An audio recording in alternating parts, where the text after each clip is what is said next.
Ela é descendente de portugueses e italianos. Dona Olga Bicudo Tonhose é nossa convidada hoje no Câmara Livre. Quem é Olga Bicudo Tonhose? Eu hoje sou presidente da APAE Bauru, sou uma voluntária desde 1976.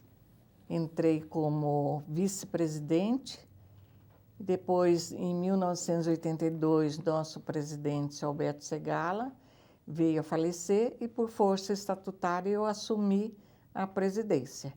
E daí eu não consegui mais passar esse cargo para outras pessoas que viessem a me substituir. Então, eu estou na APAE há 34 anos. A senhora nasceu em Pederneiras? Nasci em Pederneiras e vim para Bauru com 8 aninhos. Meu pai era concessionário do bar-restaurante da Paulista e vendeu todos os seus bens lá para se estabelecer aqui em Bauru. E comprou a concessão do bar, na época era somente bar, da Noroeste no Brasil. Essa foi a razão da vinda da senhora para Bauru? Isto. E essa concessão era ainda quando o prédio era de madeira. Eu tinha 8 aninhos, me lembro muito bem. Eu vi Bauru crescer, sabe? Eu vi os asfaltos, eu vi as ruas iluminadas, né? Isso daí é gratificante. Então, a gente tem um vínculo muito grande com Bauru. Eu tenho. E o papai, quando foi construído o novo prédio, né, da estação, o diretor da época era o coronel Lutz, né? E ele chegou para o meu pai e fez uma proposta que a Noroeste não tinha condições financeiras de montar um bar à altura do prédio. E meu pai fez outro investimento na Noroeste e ele era muito caprichoso. A pedra mármore dos balcões era de pedra Carrara. A senhora viu, então, a estação ferroviária aqui no centro nascer? Vi. Acompanhei até a época em que o papai deixou a concessão, né? Que era Bauru, para as pessoas terem referência na infância da senhora? Até onde limitava aqui a área urbana da cidade? Até Rua 15. A Duque de Caxias não existia, né? Eu vi essa Duque de Caxias ser construído o primeiro sobradinho ali, que era do professor Eurístenes, que era um professor de desenho do Colégio Guedes de Azevedo. Foi o primeiro sobrado que foi construído e é conservado até hoje lá. É um sobrado muito lindo. Então, a gente viu, enfim, Bauru. Hoje eu estou até meio perdida, né? Porque a gente está acostumada só no centro, a periferia, e eu não consigo ir sozinha, tem que ir alguma pessoa junto, né? O que a criança Olga Bicudo fazia, se divertia naquela época? Era muito gostoso. Eu tive uma infância muito saudável, muito salutar, né?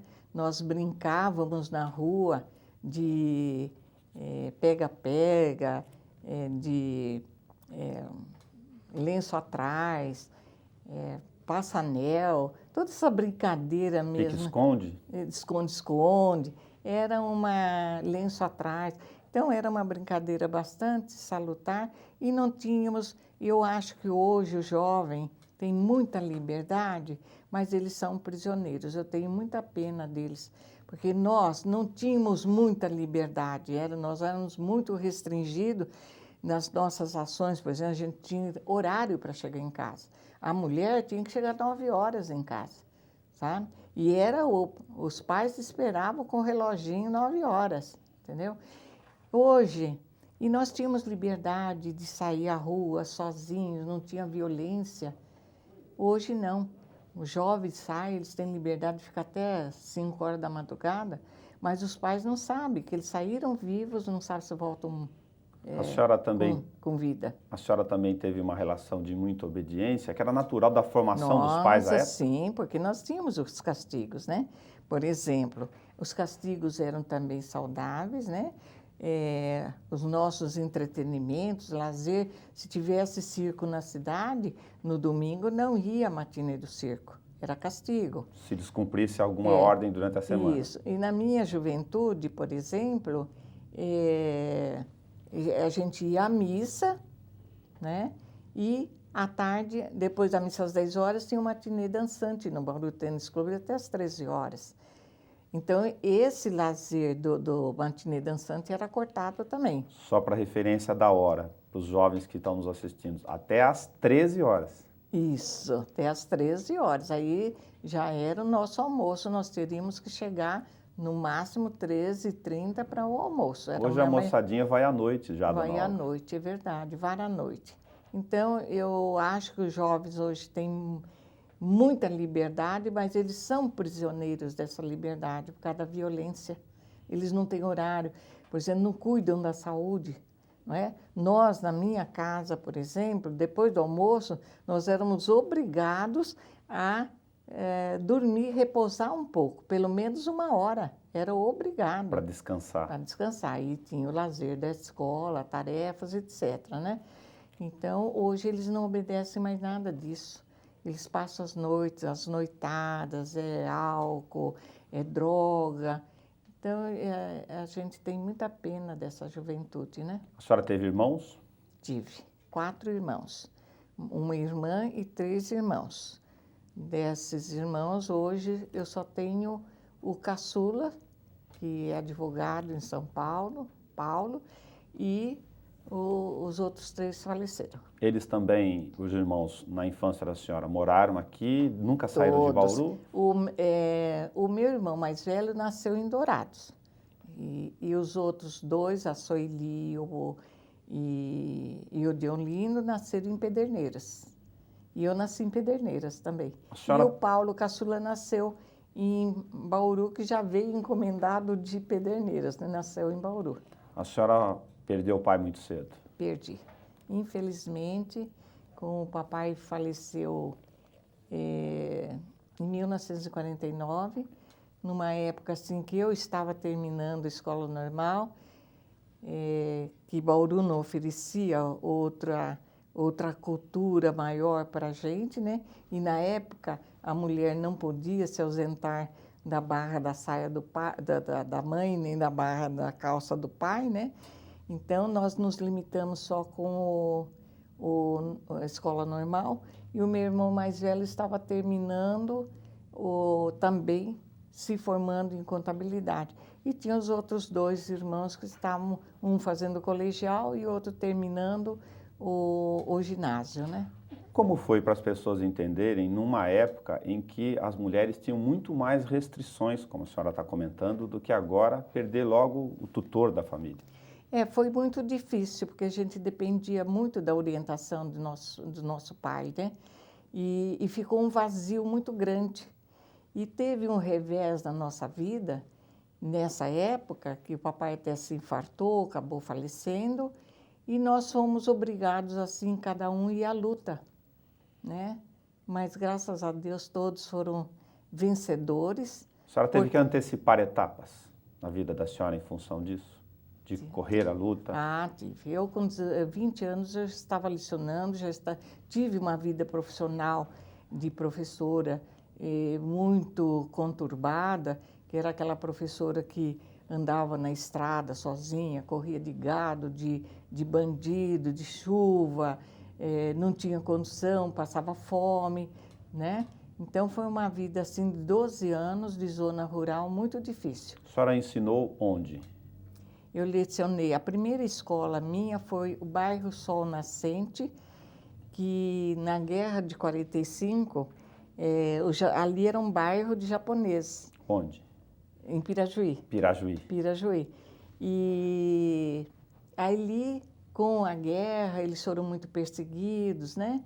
E então, esse bairro foi vendidos em chacrinhas, e a escola a primeira escola que a minha experiência mesmo, efetiva, foi nesse bairro Sol Nascente. Era zona rural. Zona rural.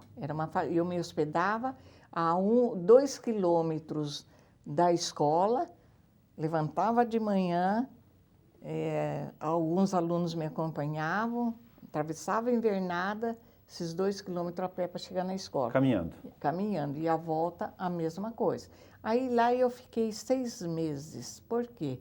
Eu nunca tinha saído de casa, eu tinha muitas saudades da minha mãe, dos meus irmãos, da minha casa, né? Daquele calor familiar. Eu achei que eu vindo para Bauru, eu ia ter mais acesso a esse conforto amoroso, né? De família. Mas foi um engodo meu. Eu me transferi para uma escola na fazenda, para lá da fazenda São Luís, Macaúbas, que não tinha condução e eu tinha que permanecer a semana inteira na fazenda. Foi difícil do mesmo Foi jeito? muito difícil. E uma fazenda que até mesmo para transporte não era fácil. E aí eu fui transferida para a fazenda São João, que fica mais ou menos hoje ali em frente à Lar Escola Rafael Maurício. Mas naquela época era muito distante, sabe? Eu pulei uma etapa. A senhora estudou em que colégio aqui em Bauru? O meu colégio, curso fundamental, e foi no Colégio São José. Eu fiz até a 8ª série do Colégio São José, e como não tinha a escola normal no Colégio São José, eu fiz no Colégio Guedes de Azevedo, a escola normal. E depois desse mesmo ano foi instalado a escola normal no Colégio São José. Mas aí eu já estava frequentando a escola no Colégio Guedes de Azevedo. O nome da época, a senhora não foi ou foi normalista, então? Normalista.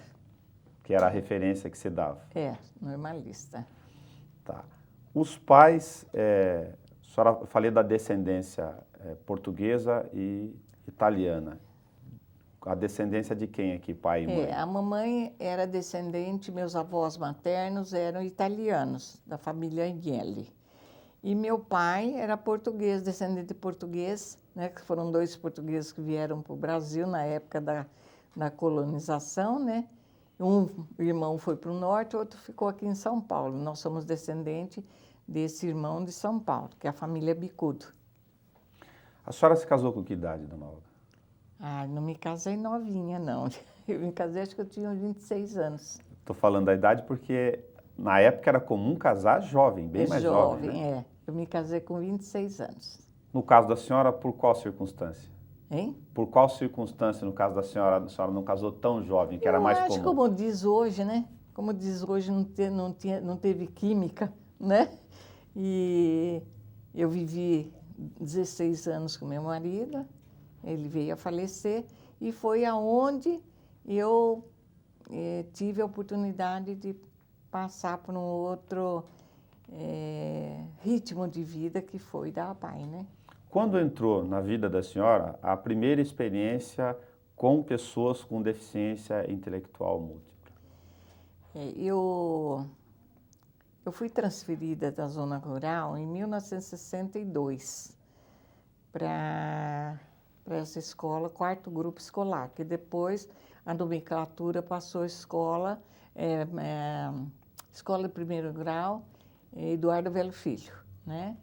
E lá eu tinha uma professora que trabalhou junto comigo, tinha uma filha especial na PAI, que está, inclusive até hoje, ela deve estar com 50 anos mais ou menos. E essa professora conviveu comigo, conheceu a minha dinâmica de trabalho, eu me considero muito honesta, correta, sabe? E quando eu me proponho a fazer uma coisa, eu sempre digo que ninguém pisa na minha bandeira. E eu vou até o final. Então, ela conhecendo o meu temperamento, ela achou que eu era... a PAI estava... Eu nem sabia que existia a PAI. A PAI estava em fase de transição de diretoria. E ela achou que eu era a pessoa indicada para assumir a vice-presidência. Foi onde eu recebi o convite por parte dela. Mas eu rejeitei, viu, Nelson? Eu gosto muito da minha história, o porquê eu estou na PAI. Até vou me delongar um pouco. Claro. Eu acho que é uma história que me satisfaz. Por quê? Eu não estou na PAI por interesse político, eu não estou na PAI por interesse pessoal, sabe? Eu estou na PAI por desígnio de Deus. Eu sempre falo que o homem traça a sua vida, fala, eu vou fazer isso, programa, mas Deus é que determina o caminho. E assim aconteceu comigo. E eu sempre falando não. Eu não ia, porque eu tive uma vida, como eu já coloquei anteriormente, uma vida acidentada, né, profissionalmente. E eu queria me aposentar e aproveitar a minha vida com família, com viagens, com lazer, entendeu? Mas Deus fez assim para mim, não é por aí. O seu caminho está determinado outro lugar, sabe? Então, eu fui tendo assim um fechamento nesse convite que eu vi que eu não tinha como sair. Tinha como escapar. E eu comecei a procurar pessoas que pudessem aceitar esse convite. Me lembro muito bem até do Itacolomi, com todo o respeito, que ele já faleceu, né, Carvalho, que eu achei que ele era uma pessoa indicada. Ele falou, não, dona Augusta, eu não posso, eu sou um comerciante, eu não tenho tempo. Se a senhora precisar de ajuda, estou aqui, sabe, estou pronta a ajudar, mas eu assumir um compromisso assim, eu não posso. Aí eu procurei um outro engenheiro da prefeitura, a resposta foi a mesma.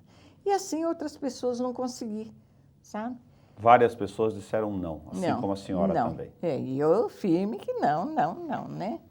Bom, estava na época, em 1976, passando uma novela que se chamava O Grito.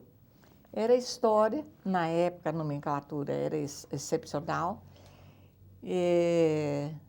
que morava num prédio e que ninguém gostava de ouvir os gritos dele, a baba, não gostava de ouvir os pontapés no elevador, entendeu?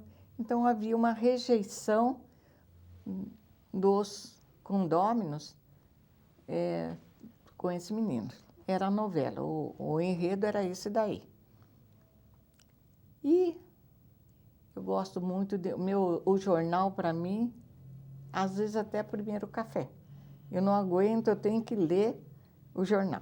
A senhora acorda, a primeira leitura Eu tenho que é ler o necessária. jornal. Aí na coluna de leitor estava lá, rejeição pelo excepcional.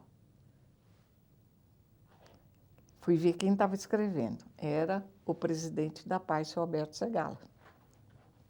Ali ele falava mais ou menos, né, de que rejeitar o excepcional não é só aquele que quer, não quer ouvir os gritos, não quer ver a baba, não quer ouvir o pontapé na porta do elevador, o barulho que ele faz. Que a pior rejeição é aquele que é convidado para passar, participar do trabalho, para melhorar a sua condição de vida da pessoa especial, fala não, que não tem tempo, que quer aproveitar a vida, que quer aproveitar a aposentadoria e assim por diante. E que ele estava fazendo aquela reportagem para ver se ele conseguiria sensibilizar alguém que assumisse essa vice-presidência. Foi um puxão de orelhas para a senhora? Foi. Me balançou um pouco, mas depois eu falei, não, isso aí não vai me demolir da minha ideia. Continuou resistente? Não vou aceitar. Só que à noite ele foi na minha casa, ele mais o tesoureiro. Ele era uma pessoa muito humilde, sabe? Muito educada. E ele fez as colocações dele. Falei, senhor Alberto, eu não posso aceitar. Será que Bauru não tem outra pessoa? O senhor só está focando eu, sabe? Eu acho que se a gente procurar, a gente vai achar uma pessoa. Ele falou, não, dona, nós precisamos, Deus está falando que é a senhora que tem que ficar, nos ajudar. Nós precisamos da senhora para ir à busca de recurso, formar um grupo de voluntárias. A PAI não tem nada, nós não temos nada de concreto. Aí eu achei que era muita, assim, petulância minha e dar muita importância para a minha pessoa e deixar o seu Alberto naquela situação de humilhação, de quase de pedir socorro para mim. Falei, seu Alberto, eu vou aceitar. Eu vou aceitar, mas com uma condição. Eu era secretária de uma entidade que eu tinha reunião todas as semanas, e um trabalho pesado. Eu lecionava quarta série, que a quarta série eu acredito que hoje é um colegial da minha época, porque hoje eu vejo criança que não sabe ler. Na minha época, a criança saía lendo corretamente e sabia até juros e porcentagem em matemática. Entendeu? Na quarta série. Eles estavam preparados para a vida. Era a filosofia do meu diretor, seu Walter Mecho, professor. Porque ele dizia, a nossa clientela são pessoas pobres, dona Olga. Então, eles têm que sair da escola sabendo, conhecendo o português e sabendo a matemática. O resto o mundo vai ensinar. Entendeu? Então, eu falei para ele, seu Alberto, eu leciono, eu não quero escrever uma linha na PAI. Não quero fazer um ofício, uma carta, redigir nada, nada, nada. O senhor quer que eu vá buscar recurso? Vou. Formar um grupo de voluntário? Vou. E assim foi. Ele falou, não, a parte burocrática, dona Olga, eu faço, pode, fica tranquila. Né? A senhora se envolveu com essas outras tarefas. É. E fui à luta, viu? Trabalhei muito, não só eu, porque eu consegui formar um grupo de voluntários de mais ou menos umas 50 senhoras que não mediam esforços. Se precisasse lavar um banheiro, elas iam lavar o banheiro. Nós devemos muito aquele patrimônio que nós temos hoje, né? Físico, nós devemos muito a essas voluntárias.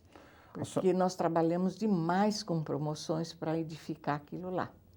A senhora faz referência à questão da missão, da relação religiosa, a senhora ter aceito um sim depois de vários nãos. Esse conceito religioso, ele permaneceu? Ele já estava formado na vida da senhora? Não, sempre tive esse conceito que quem comanda a nossa vida é um ser superior. A senhora é evangélica? É o Deus maior. Não é? É o Deus maior, Ele que comanda. No entanto, que eu digo que nós traçamos a nossa vida, mas Deus fala, não, você vai por aqui. E Ele fez isso comigo. Não, você não vai descansar, você não vai viajar, você vai trabalhar mais. Tem gente precisando de você, entendeu? Como a senhora reagiu a vários nãos que a senhora também ouviu no meio do caminho? Eu até que entendi as pessoas, porque cada um pensa de uma maneira, né? Pensa de uma maneira. E eu não fiz conceito, eu fiquei achando que eu poderia ser bem-sucedida dando o meu convite, né? Mas eu não fui, mas foram pessoas que me ajudaram, né? Não ficaram ausentes do nosso trabalho. Então, eu não fiquei triste, não, sabe? Porque eu acho que cada um tem o seu desígnio. Deus determina o que Ele vai fazer, sabe? A senhora fez referência à historinha que é simbólica, mas é forte, sobre a criança que espumava pela boca, que gritava, alguns elementos do deficiente, de uma forma geral. Falta de conhecimento sobre essa realidade faz com que as pessoas não tenham noção do que é uma criança deficiente e por isso criam esses conceitos equivocados? Na minha época havia muita rejeição, muita mesmo rejeição. Até pelo nosso ônibus quando passava, né? Eu tenho uma passagem de uma mãe que quando ela via o ônibus passar, ela tinha raiva. Que ela falava, e eu colocar minha filha na PAI, que ela é totalmente dependente, é uma deficiente grave, eles vão jogar minha criança lá né? E eu não sei qual é o tratamento. Então, ela tinha raiva. Hoje, ela fala que ela precisava gritar nos cantos, nos 4 cantos de Bauru, não é? O que é o trabalho da PAI. Então, eu acho que na época havia muita rejeição. Hoje já tem mais compreensão, mais entendimento. Eu acho que também a falta de divulgação, né, do nosso trabalho. Eu mesmo desconhecia que existia a PAI, não é? Mas ainda tem pessoas que acham que o nosso trabalho, que a criança vai lá para um lazer, para comer, entendeu? Não é isso. O nosso trabalho é muito diferente. Nós trabalhamos com nossos usuários na área de saúde, na área de educação, na área de assistência social, não é? E fazemos um trabalho para que essa pessoa ela chegue ao ponto de integração, na inclusão na sociedade. E é tão importante o nosso trabalho que às vezes até os próprios pais não acreditam no potencial do filho dele. E é o que a PAI faz. Isso era um ponto que eu queria chegar. Os pais, sem informação, às vezes assustados com a realidade que estão convivendo, normalmente eles não têm noção que o filho pode desenvolver potencial sim e se incluir. Hoje eles sabem com o nosso trabalho que nós levamos até alunos que eram assim, dependentes da família, hoje eles são arrimo de família. Por quê? Eles têm um potencial, um trabalho que nós fazemos, de até mandá-los ao mercado de trabalho. Eles são registrados, nós temos muitas firmas que contrataram e contratam os nossos alunos, são registrados como funcionário com todos os direitos de um cidadão brasileiro na área de trabalho. A senhora desenvolveu um grupo de voluntários, como a senhora disse, logo na essência, na célula do crescimento da entidade. Foi. Como ela é conhecida hoje. Foi muito lindo. Hoje, infelizmente, viu, vou falar infelizmente, mas vou falar felizmente também.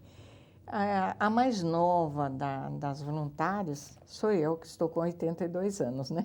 Por que a dificuldade das pessoas se envolverem com causas voluntárias?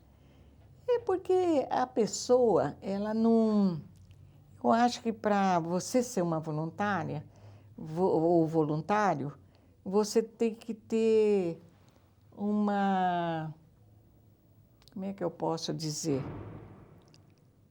Uma programação de vida na área religiosa, primeiro, né?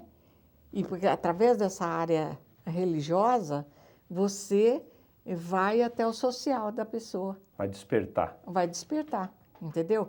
Aí ela vai entender que Deus dá 100% de felicidade para nós.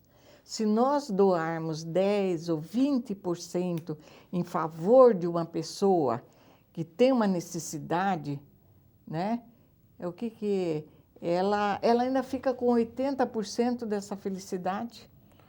A senhora teve, ao longo da manutenção da entidade, naturalmente, muitas dificuldades. Muitas. Nós tínhamos poucos convênios. O governo repassava muito pouca verba, que não dava para sustentar.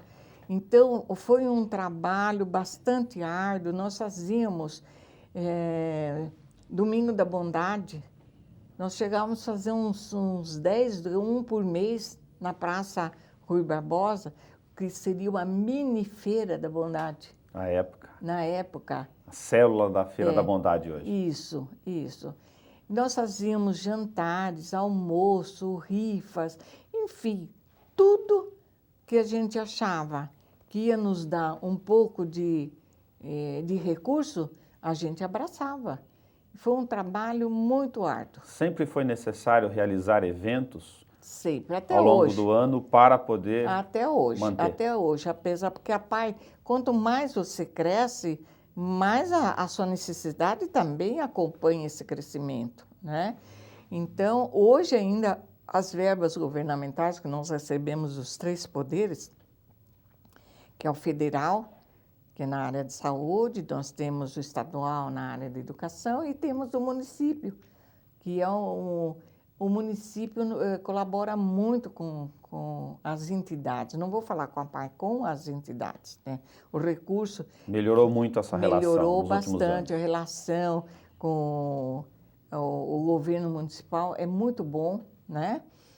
E então, mas assim mesmo, hoje nós atendemos mais de 2.000 pessoas, né? Na área da educação, nós temos 511 alunos, né?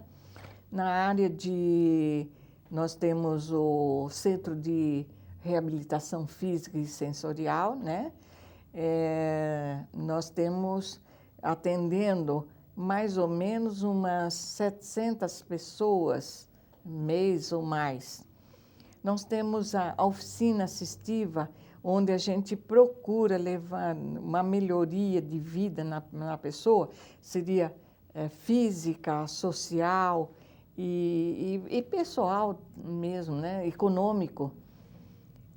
Nessa oficina assistiva, nós fazemos adaptações, por exemplo, para escova de dente, um pente, para pegar uma caneca. Nós fazemos adaptações em cadeiras de roda, órtese, prótese, né? E atendemos nessa parte aí, não só Bauru, como Marília, Botucatu, Presidente Prudente, né? E temos o laboratório do teste do pezinho, que detecta deficiência em algumas doenças, detectam, né? Detecta a doença no teste do pezinho, que conforme a doença, se ela não for tratada imediatamente, ela pode ser uma pessoa com deficiência intelectual severa e profunda sem retorno. Então, por exemplo, nós temos a fenilcetonúria, que é uma falta do enzima que o organismo da criança não produz. Então, quando dá o positivo fenilcetonúria, nós cuidamos imediatamente da criança, tiramos o leite da mãe. A alimentação dessa criança é totalmente diferenciada, porque ela não pode com carne, com farinha. Haja vista que hoje um pacote de farinha que é usado para a alimentação desses pacientes custa R$18 um quilo, entendeu? É correto dizer que a senhora não teve filhos no casamento, mas eles se multiplicaram depois, ao longo da experiência? Sim, sim, sim. E eu até nem complementei a sua palavra, por que eu não tive filhos, porque quando eu me interessei em me engravidar, eu tive um sério problema de coluna que perdura até hoje, né? E em 1962 eu fui operada. E aí acabou meu entusiasmo, né, por causa dessa operação. E aí eu vim tendo sequelas, dores, crises, etc. Entrei na PAI, entrei de cabeça mesmo, né? E já não pensei mais, fiquei viúva. Então, agora mesmo, como eu falei que esse problema de coluna continua, eu sofri mais uma operação agora em maio do ano passado. Ele convive com a senhora há algum tempo, o problema persiste. Em dezembro eu tive uma infecção hospitalar, precisei fazer outra cirurgia, tirar todos os pinos, as travas que estavam, mas ainda estou em recuperação. Dona Olga, uma manifestação para as outras pessoas avaliarem essa questão. Aborrece a senhora o fato do poder público não conseguir abraçar uma demanda como essa, tão especial, da área em que a senhora atua, de ter que, infelizmente, ou felizmente, usando as próprias referências, que a sociedade se organizar? Eu acho que o governo ainda vai ter oportunidade, ele está entendendo que ele tem que abraçar essa causa, né? De não precisar, que aliás também eu acho que a sociedade tem esse dever, né? Não é só também a gente jogar para o governo totalmente. Tem uma contrapartida. Entendeu? Então tem que ter uma contrapartida da comunidade, não é? Então, mas a ausência de recurso é muito grande no final do ano. Por quê? Convênios que são realizados, tem um convênio que chega em dezembro, eles terminam em dezembro e só retornam em março. Então, nós temos... Como se janeiro e fevereiro não existissem. Não existisse. E março também. E nossa folha de pagamento em encargos sociais hoje é mais de R$300 mil. Tem manutenção. No final do ano a gente aproveita para fazer a manutenção da escola, reformas, etc., né? Equipamentos são muito caros, o governo não nos prestigia em construção, não é? Então, tudo isso sai da onde? Da comunidade. Há uma dificuldade, desculpa, na área de investimentos, manutenção e novos planos do governo financiar projetos? Não, nós temos projetos que são... reposição de equipamentos, por exemplo? Existe. Não, a gente for fazendo o projeto, nós temos muitos retornos positivos. Sim. Muitos.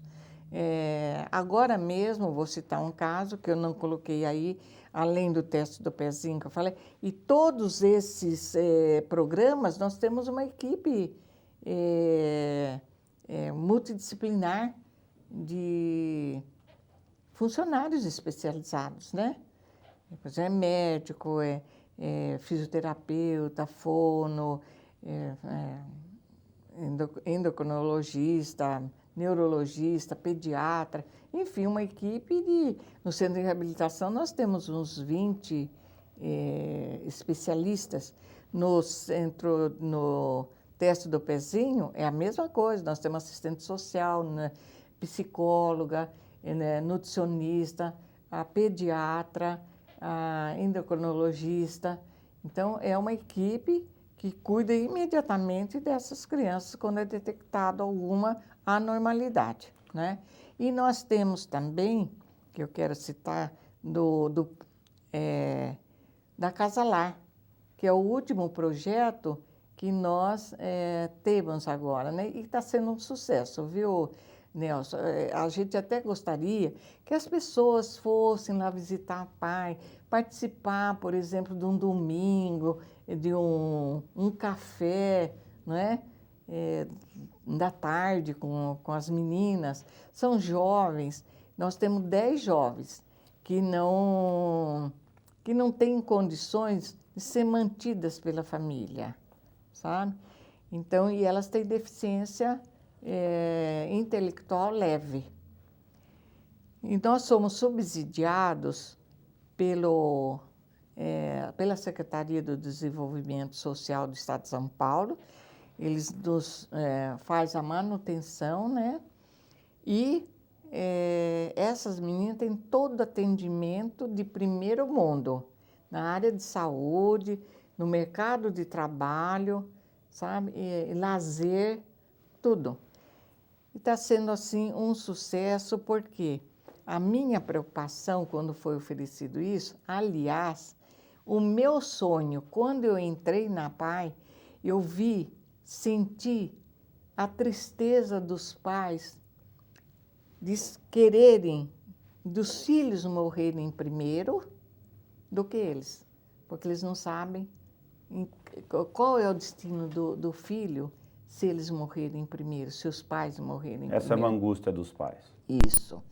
Então, eu tinha projeto só na minha mente cheguei a comentar com Gilberto de Barros, ele ia nos ajudar nesse projeto, mas a gente não voltou mais a falar nesse assunto com ele. Seria construir uma mini-cidade dentro da PAI mesmo. O que seria essa mini-cidade?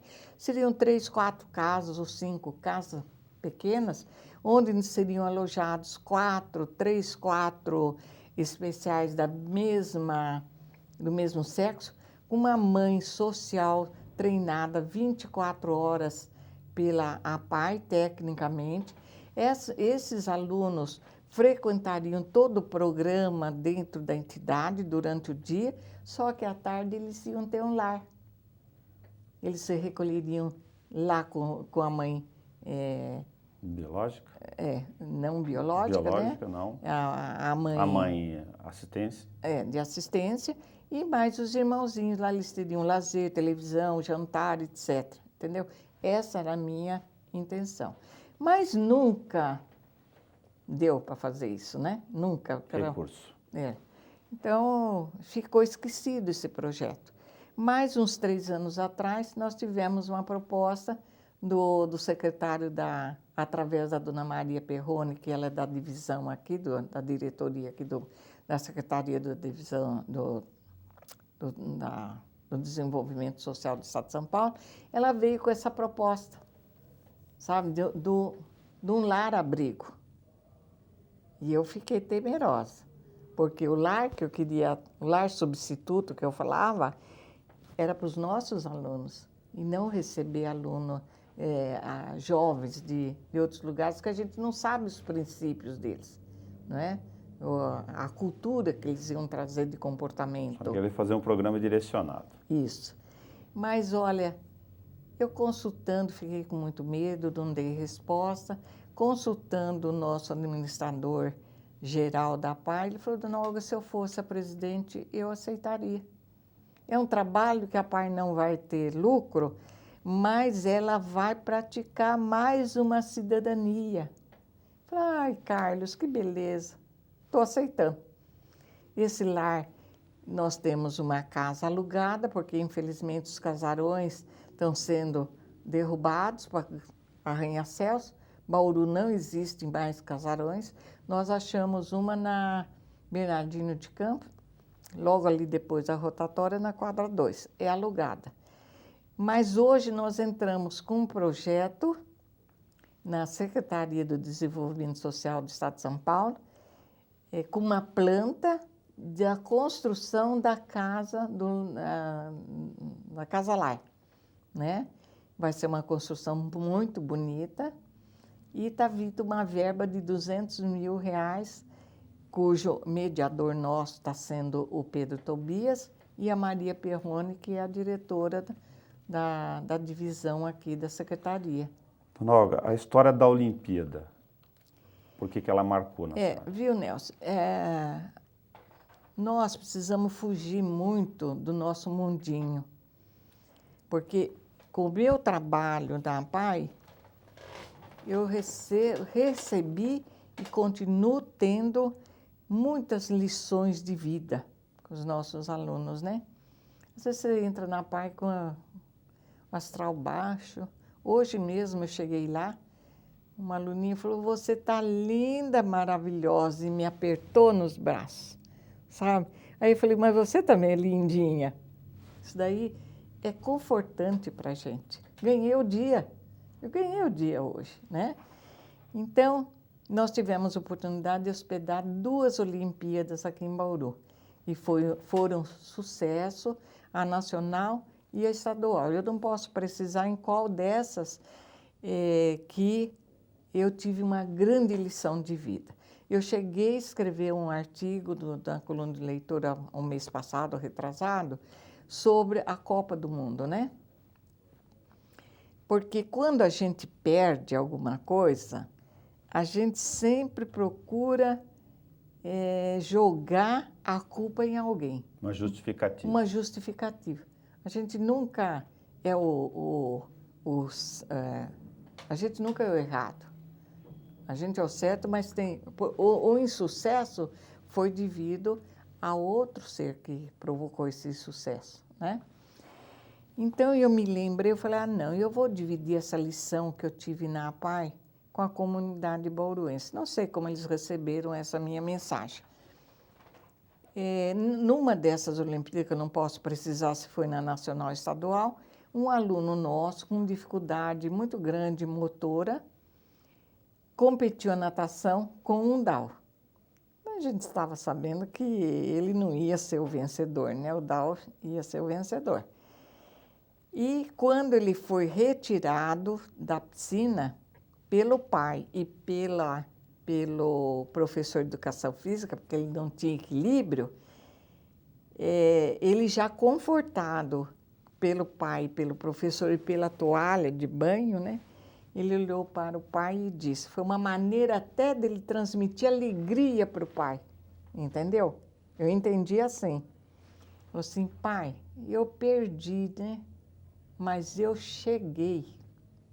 Gente, como é importante se chegar. Na nossa vida, nós não temos que saber se nós perdemos, se nós ganhamos, sabe? Nós não temos que procurar quem que errou nesse futebol.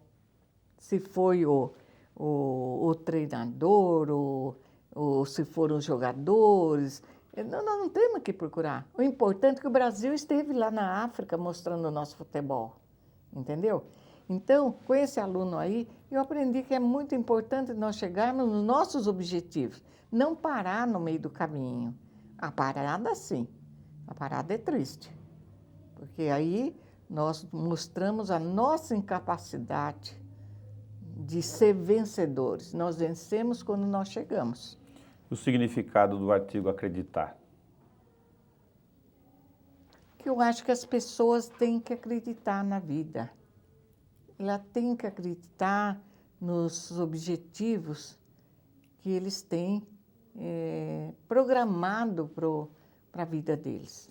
Entendeu? Nós temos que acreditar nisso. Como esse aluno acreditou.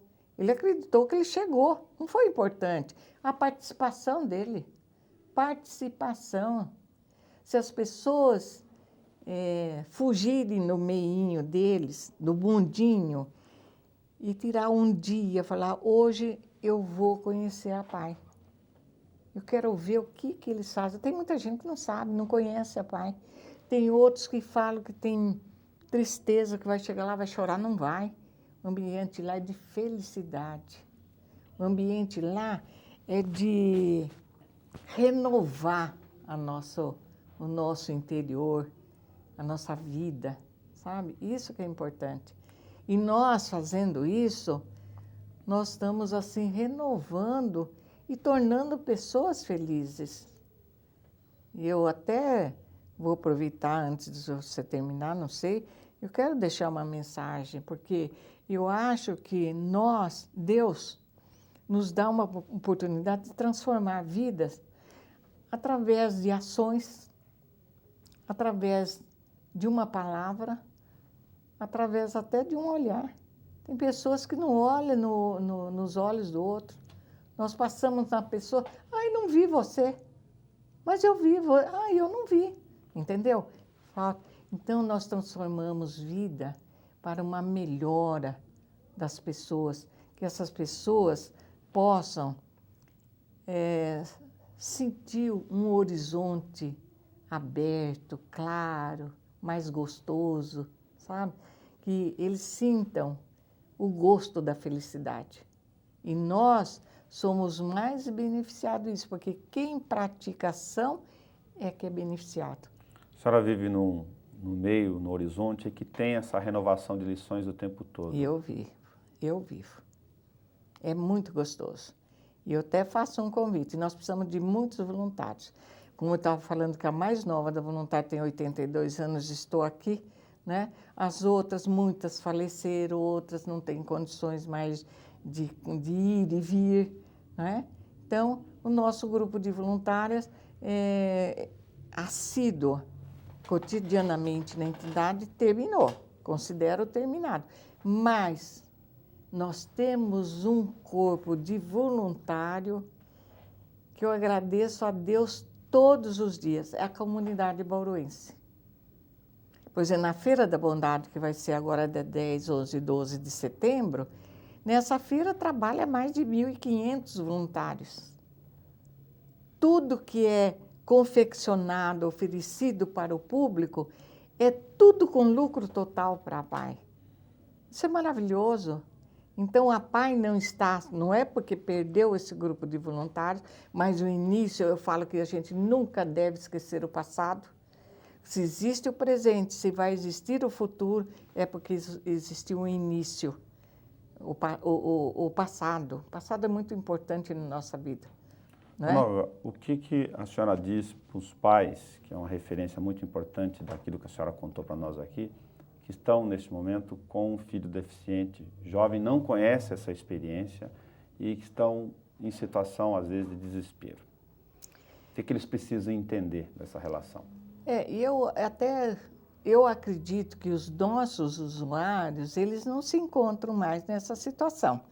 Eu digo dos pais que estão nos assistindo e que não conhecem essa experiência e que estão lá em casa eventualmente desesperados. Eu acho que eles devem procurar uma entidade, a PAI, nós temos outras entidades que trabalham no mesmo segmento nosso, procurem orientação, sabe? Apoio.